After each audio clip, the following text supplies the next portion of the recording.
Falling but rising. Isang maling timpla ng preno, maling estimate sa kurba, o yung moment na muntikan ng sumemplang. Mabilis ang tibok ng puso, nanginginig pa ang mga kamay, at bigla kang napaisip. Buti na lang. Every rider knows this feeling. Hindi lahat ng rides smooth. May mga moments na nagkakamali tayo. Minsan dahil sa overconfidence, minsan dahil sa distraction, minsan dahil hindi lang talaga natin nakita ang danger ahead. At sa buhay pananampalataya natin, ganun din. Every rider nagkakamali, every believer din.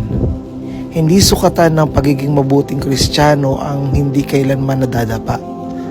Actually, ang tunay na sukatan nga ay kung paano tayo bumabangon pagkatapos nating magkamali.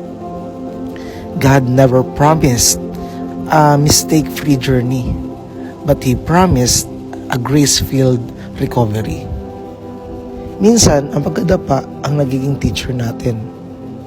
Natututo tayong magbagal, natututo tayong maging alert, natututo tayong maging humble. Just like riding, spiritual maturity often grows not in perfect moments, but in recovered moments. Grace allows us to stand up and start again. Kahit nadapa ang rider, instinct niyang itayo ulit ang motor. Hindi niya iiwan sa gitna ng daan. Ganun din ang Diyos sa atin. Hindi niya tayo iniiwan sa pagkakamali natin. Hindi niya sinasabing, tapos ka na. Instead, He says, Nak, bangon tayo. May matututunan ka pa. Failure does not cancel your calling. Mistakes do not erase God's love. Sometimes, God uses our lowest moments to realign our direction. In Proverbs chapter 24 verse 16, it says, Though the righteous fall 7 times, they rise again. Hindi sinasabing hindi madadapa ang righteous. Ang sinasabi, babangon silang muli. Because righteousness is not about never falling.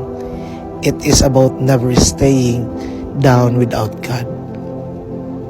Sa riding, after a near accident, maaring mas magiging aware ka na. Mas magiging maingat ka na sa throttle, mas magiging attentive ka na sa paligid, at magiging humble ka na sa daan.